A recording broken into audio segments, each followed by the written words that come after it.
बिस्मिल्लाहिर्रहमानिर्रहीम अस्सलाम वालेकुम। Welcome to my YouTube channel. कैसे हैं आप सब? उम्मीद करती हूँ आप सब खैरियत से होंगे। आज हम बनाएंगे जस्ट 1 कप से 1 किलो के करीब बर्फ़ी। जी हाँ, बिल्कुल 1 कप सूजी से आज हम बना रहे हैं 1 किलो बर्फ़ी। तो कैसे बनेगी, किस तरह से बनेगी और क्या क्या स्टेप होंगे, सारे फुल डिटेल में आपको बताऊँगी। वीडियो को स्किप मत कीजिएगा, फुल वॉच कीजिएगा और मुझे ज़रूर बताइएगा कि आपको ये बर्फ़ी कैसी लगी। आप भी ज़रूर इसको बनाइएगा। तो आइए चलते हैं, रेसिपी को स्टार्ट करते हैं बिना टाइम वेस्ट किए। रेसिपी स्टार्ट करने के लिए सबसे पहले हमने लेना है एक सॉस पैन। उसमें शामिल करेंगे हम चीनी। चीनी यहाँ पे मैं शामिल कर रही हूँ 1 कप और 1/4 कप। अगर आप बहुत ज़्यादा मीठा पसंद नहीं करते हैं तो आप जस्ट 1 कप ही ऐड कीजिएगा। 1/4 कप जो मैंने ऊपर बाद में डाला है वो उसको स्किप कर दीजिएगा। इसमें जाएगा 1/2 कप वाटर। 1/2 कप से थोड़ा सा ज़्यादा पानी मैंने शामिल किया है। जितना आप चीनी यूज़ करेंगे आपने उसका हाफ़ जो है पानी ऐड करना है।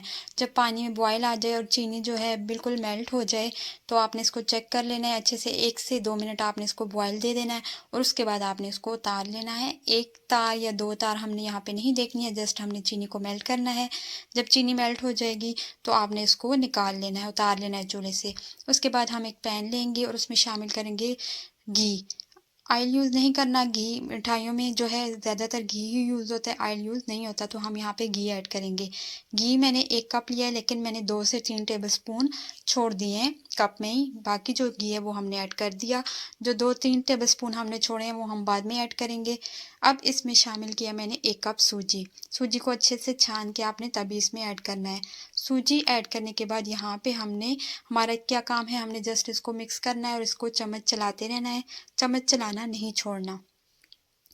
और आपने आंच जो है बिल्कुल स्लो रखनी है। आंच को आपने ज़्यादा तेज़ नहीं करना वरना आपकी जो सूजी है उसका कलर भी ख़राब हो जाएगा और दूसरा वो जो है जल भी सकती है। इस वजह से मैं यहाँ पे हमने जो फ्लेम है बिल्कुल लो फ्लेम पे हमने इसको पकाना है। तकरीबन आपने इसको 6-7 मिनट तक अच्छे से भूनना है। जब इसके भुनने की निशानी है, एक तो इसमें से खुशबू आएगी अच्छी सी भुनने की, और दूसरा जब इसमें से ऑयल बाहर आ जाए तो इसका मतलब है कि यहाँ पे हमारी सूजी अच्छे से भुन चुकी है। यहाँ पे आप देख सकते हैं इसकी जो कंसिस्टेंसी है वो थोड़ी सी लिक्विडी हो चुकी है और ऑयल भी हमारा आ चुका है बाहर। इसके बाद हम इसमें शामिल करेंगे मिल्क पाउडर।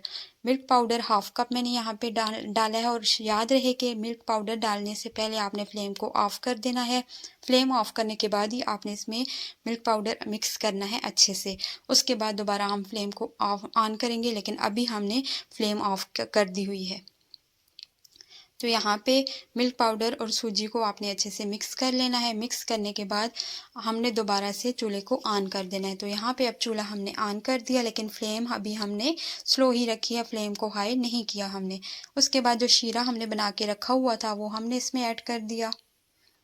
शीरा ऐड करने के बाद इसको आपने अच्छे से मिक्स करना है ताकि कोई गुठली ना रहे, और अगर कोई लम्स या गुठली रह भी जाए तो जब आप ये गर्म होगा ये सारा मिक्सचर तो इजीली जो है वो गुठली जो है ख़त्म हो जाएगी। लेकिन यहाँ पे आपने इसको अच्छे से मिक्स कर देना है।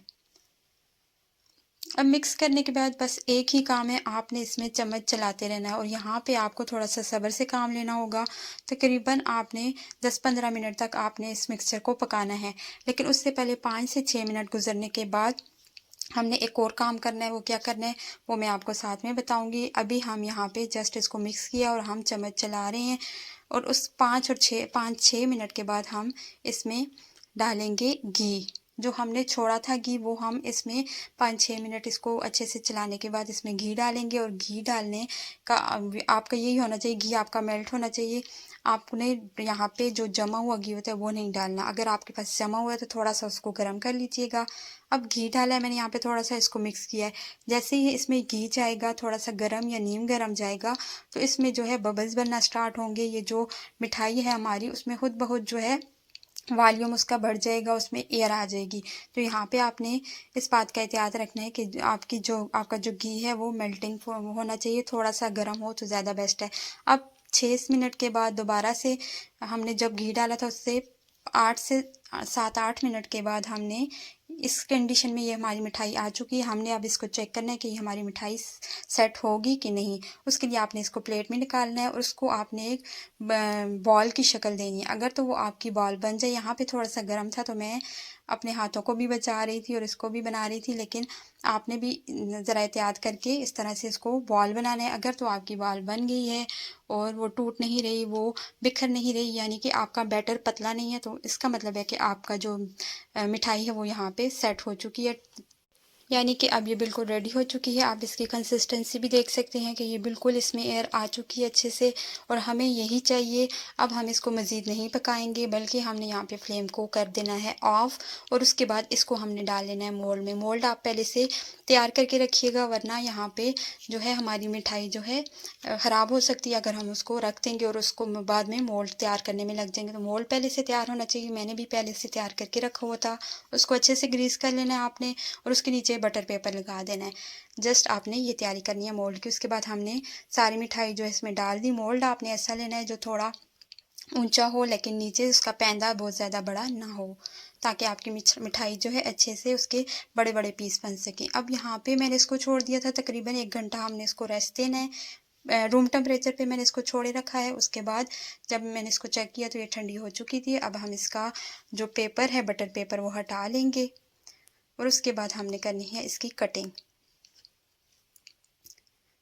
तो इसका बटर पेपर हमने हटा लिया। अब इसकी मैं कटिंग करके भी आपको दिखा देती हूँ।